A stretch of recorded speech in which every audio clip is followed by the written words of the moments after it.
دوستو سلام مسنون، امید ہے کہ آپ تمام اللہ کے فضل و کرم سے بخیریت و عافیت ہوں گے۔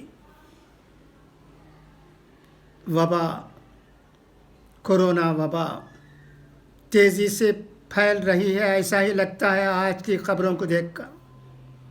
آپ اسے آسانی سے مت لیجیے، یہ نہ سمجھیے کہ کچھ نہیں جیسا کہ چند لوگ کہتے ہیں۔ آج کی خبر ہے، یہ ایک دن میں لگ بھگ 1.5 لاکھ سے زائد نئے مریض۔ بے قابو ہوتے حالات پر مذاکرات، وزیر اعظم مودی نے لیا صورتحال کا جائزہ۔ سرگرم معاملوں کی تعداد 5 لاکھ کے پار۔ یاد رکھیے گا، لوگ سمجھتے ہیں کہ کچھ نہیں، یوں ہی جھوٹ کہا جا رہا ہے، ایسی کوئی بات نہیں ہے۔ جب سب کی طرف سے ایک بات نکل کر آتی ہے، ڈاکٹر کہتے ہیں، تو ہمیں ماننے کی ہی ضرورت ہے۔ آج کی خبر کیا ہے، اسے پڑھتا ہوں میں، غور سے سنیے گا، بہت اہم خبر ہے، احتیاط ضروری ہے۔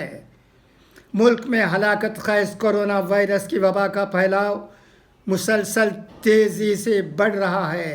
بے قابو ہوتے حالات کے پیش نظر مرکز الرٹ ہے۔ حالات پر قابو پانے اور اس سے متعلق حکمت عملی کے لیے میٹنگوں کا دور جاری ہے۔ اس سلسلے میں وزیر اعظم نریندر مودی نے اتوار کو ملک میں کووڈ انفیکشن سے پیدا ہونے والی صورتحال اور اس سے نپٹنے کی تیاریوں اور مستقبل کی حکمت عملی پر ایک اعلیٰ سطح جائزہ میٹنگ کی۔ وزیر اعظم کی صدارت میں ہوئی اس جائزہ میٹنگ میں مرکزی وزیر داخلہ امت شاہ، مرکزی وزیر صحت، وزیر اعظم کے پرنسپل سیکریٹری ڈاکٹر پی کے مشرا، کابینہ secretary Rajiv, home secretary Ajay Kumar بھلہ، شہری ہوابازی کے سیکریٹری راجیو اور دیگر لوگوں نے شرکت کی۔ ریلوے بورڈ کے چیئرمین اور چیف ایگزیکٹو آفیسر نے کمار ترپاٹھی اور دیگر افسران موجود تھے۔ یہ اجلاس ایک بار پھر بڑھتے ہوئے کورونا وبا کے پھیلاؤ کے درمیان بلایا گیا تھا۔ پچھلے مہینے بھی مسٹر مودی نے کووڈ کی صورتحال اور اومیکرون کے پیش نظر ایک اعلیٰ سطح جائزہ میٹنگ کی تھی۔ ذرائع کے مطابق اس اعلیٰ سطحی اجلاس میں کووڈ ویکسینیشن، کورونا وبا کے پھیلاؤ سے نپٹنے کی تیاریوں اور موجودہ صورتحال کا جائزہ لیا گیا۔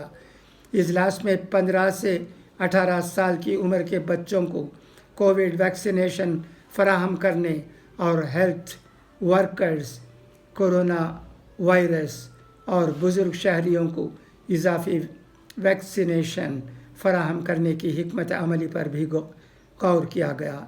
بچوں کے ویکسینیشن 3 جنوری سے شروع ہو گیا ہے، جبکہ اہل آبادی کو اضافی کووڈ ویکسینیشن کل 10 جنوری سے دی جائے گی۔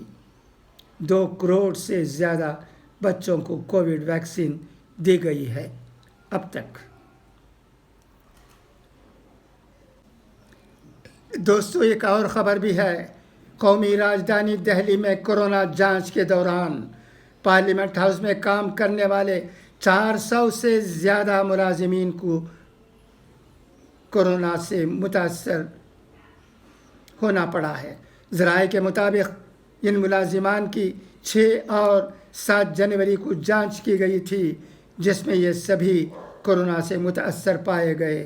تقریباً 1400 اسٹاف عملے کی کورونا جانچ کی گئی تھی، جن میں سے 400 سے زیادہ کورونا سے متاثر پائے گئے ہیں۔ کورونا سے متاثر پائے جانے والے زیادہ تر لوگوں میں کورونا کی علامات نہیں پائی گئیں۔ پارلیمنٹ میں آئندہ بجٹ سے قبل یہ جانچ رپورٹ سامنے آئی ہے۔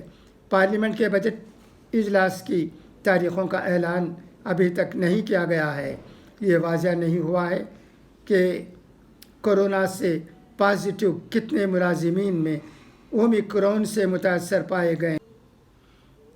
انتخابی ریاستوں میں ویکسین کے سرٹیفکیٹ سے ہٹے گی پی ایم کی تصویر۔ نئی دہلی، جن 5 ریاستوں میں اسمبلی انتخابات ہونے جا رہے ہیں وہاں جاری ہونے والے کووڈ ویکسینیشن سرٹیفکیٹ میں وزیر اعظم نریندر مودی جی کی تصویر نہیں ہوگی، کیونکہ وہاں ماڈل ضابطہ اخلاق نافذ ہو چکا ہے۔ ہندوستان میں اعلیٰ تعلیم کے شعبے میں مسلمانوں کے داخلے کی مجموعی شرح صرف 16.6% ہے، جو تمام اقلیتی طبقات میں سب سے کم ہے۔ جین طبقے کی داخلہ شرح سب سے زیادہ 72% ہے، جبکہ اعلیٰ تعلیم کے شعبے میں ہندو طبقے کا مجموعی داخلہ 27.8% ہے۔ اب آئیے اقوال زرین سنیں۔ یہ اقوال زرین شیخ سعدی شیرازی رحمۃ اللہ علیہ کے ہیں۔ زندگی کی درازی کا راز صبر میں پوشیدہ ہے۔ اگر تم چاہتے ہو کہ تمہارا نام باقی رہے تو اولاد کو اچھے اخلاق سکھاؤ۔ اگرچہ انسان کو مقدر سے زیادہ رزق نہیں ملتا، لیکن رزق کی تلاش میں سستی نہیں کرنی چاہیے۔ نصیحت خواہ دیوار پر لکھی ہو، اسے اپنے کانوں میں ڈال لو۔ ایک حسین اور پاک دامن عورت جواہرات کا ایک ٹکڑا ہوتی ہے، اور ایک اچھی عورت ایک خزانہ۔ جو شخص دوسروں کے غم سے بے غم ہے، آدمی کہلانے کا مستحق نہیں ہے۔ شیخ سعدی شیرازی کی یہ اقوال زرین بھی بہت اہم ہیں۔ ان پر عمل کرنے کی ضرورت ہے۔ دعا ہے کہ اللہ ہمیں اچھی باتوں پر عمل کرنے کی توفیق عطا کرے۔